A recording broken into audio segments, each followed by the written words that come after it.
Ndị be anyị daalụ nne nụ asị m Igbo kwezionu ihe a bụkwa Igbo midia ka anyị si wee na-ewetara unu ya bụ akara ozi ya dị oke mkpa. Asị onye nụrụ si ma ege na ya kọrọ nwanne ya na ọ dị nnukwu mkpa. Ya bụ ife bụ gbasata maka ihe na-eme n'obodo ndị Igbo na Igbo community and na ihe na-eme n'ebe dị iche iche n'obodo anyị bụ Old Eastern Region. I si ka etinyelu na ya bụ ife n'ilu akwụkwọ ka unu gee ya bụ ife, unu ga-esi ya na drop like comment unu gbasata maka ife iche na ihe ndị a niile na-eme n'ilu akwụkwọ, because anyị achọghị ịbịa kpọwa ya bụ ife afa. Anyị mere anyị jisi ka keep unu surprise n'ọnụ oyibo ka unu enwe ike wee gee ya bụ ife. Unu ga-esi ya na drop comment unu kwuo ife ichelu gbasata maka ihe ndị a niile. Ọzọ dịka ibe ya bụ ife a bụ Igbo midia ka anyị si wee na-abịa n'ụbọchị nke taa bụ afọ. I said the buy Messiano. Over to you. Onye amapụtakwa n'iro for protest ihe ji sie ike. Ndị ọzọ emekọchala ya enye ha nkwado achịkọfa a na-aga edifa mana ehi anyị nwa bụ ndị Igbo ji anwa na mgbadata n'Igbo a wee sị anyị na-eme protest agụ akarịala ụbọchị a ehi a ka ị ga na-afụ ị ga na-anụ ụda egbe.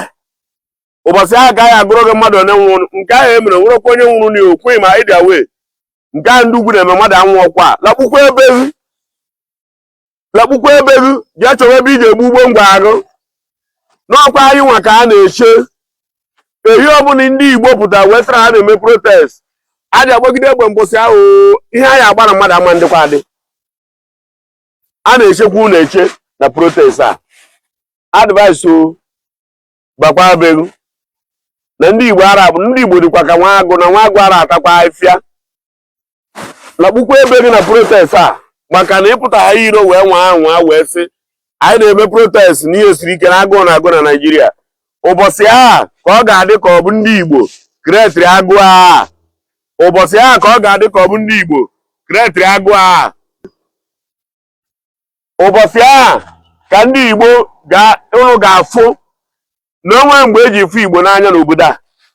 Ihe a ga-eme ụbọchị a ihe a ga-agba ụbọchị a onye ọbụla na-ekwebi ya ahịa tie egwu na-etilifa ihe sibe ike ọba anyị ka ọ ka njọ. Mgbe a lụrụ agha lụsịa agha anyị bụ ndị survivor na ruo ma taa agha daba ji echi never ndị Igbo ata aja mekwa anyị na ihe a ngwa unu ikwe na uche na ihe a na-ekwu uche gị dịkwa ya nke anyị na-adịkwa iche. Hapụkwa na ndị a na protest a biko na olu anyị ara adị mma n'ukwe bikonu nabakwanụ ha bidogodi n'ọha ka ọ ka njọ ha yiwegodo ụja na ihe niile ha na-eme ndị Igbo n'obodo a ihe niile a na-eme anyị ọ bụrụ mgbe ọ ya bụ anyị ka ọ ya ka njọ ọ ji akarịrịkwa nwa bụ ndị ọka njọ mbụ njọ. Ihe nwetara ihe abụ advice biko anọ ịzọkwara ndụ ndebe anyị na-ememinatagwu anyị ife ya ka m ji wee na-ayọ biko tinwogodi ya dị ndidi anyị mara o siri ike na ndị ga-enye unu prezident unu winuru ihe ọzọ a na-achọkwa bụ ihe unu ga-eme ya kpata o ji abụ nke ọbụla emere na be anyị elebele onye ofu ihe nke ọbụla emere na be anyị elebele onye ofu ife. Unu ejikwara na agụụ akarịrị wee pụta protest ndị ọzọ na-amebegbodu maka na ndị be anyị malite ha protest ya kịta ha izute ndị ga-abịa ibido ịgbanye ọkụ ka enwebe evidence to prove ka enwebe evidence izute ndị ga-agbanye ọkụ izute ndị ga-agbaba nke ọkụ izute ndị dị iche iche things a ga-eme to prove na anyị bụ Igbo n'ọba anyị.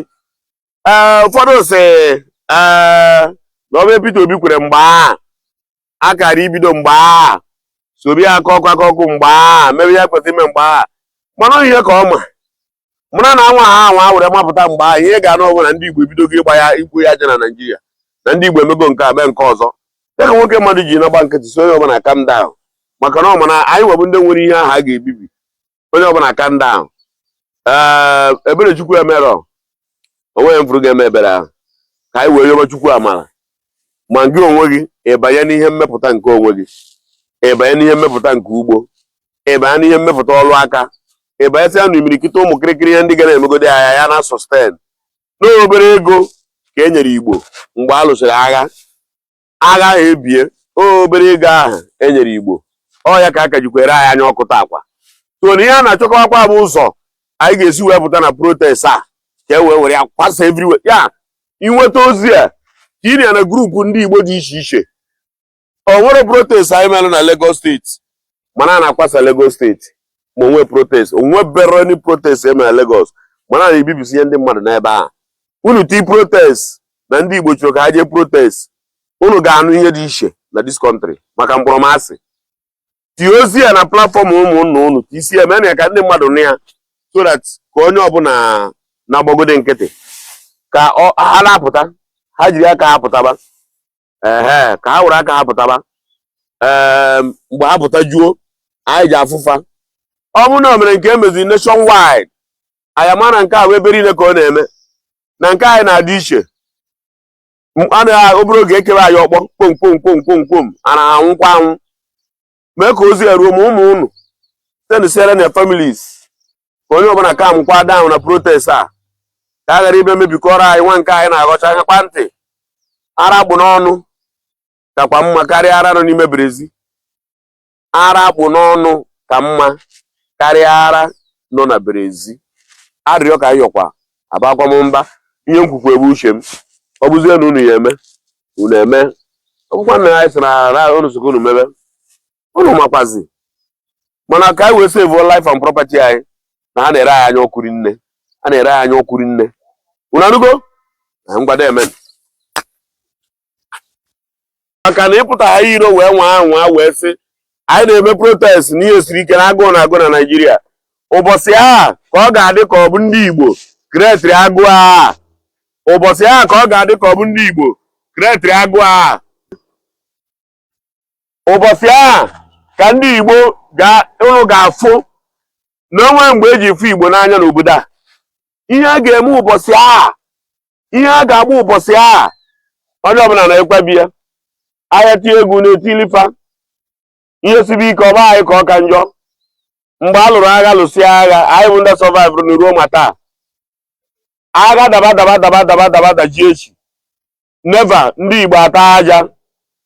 Mekwa anyị na ihe a ngwa unu ikwe na uche na ihe a na-ekwu uche gị dịkwa ya nke anyị na-adịkwa iche. Hapụkwa na ndị a na protest a biko na olu anyị ara adị mma n'ukwe. Bikonu nabakwanụ ha bidogodi n'ọha ka ọ ka njọ ha yiwegodo ụja na ihe niile ha na-eme ndị Igbo n'obodo a, ihe niile ha na-eme anyị ọ bụrụ mgbe ọ ya bụ anyị ka ọ ya ka njọ ọ ji akarịrịkwa anwa bụ ndị ọka njọ mbụ njọ. Ihe nwetara ihe abụ advice biko anụ ịzọkwana ndụ ndebe anyị na-ememinatagwu anyị ife ya ka nji wee na-ayọ biko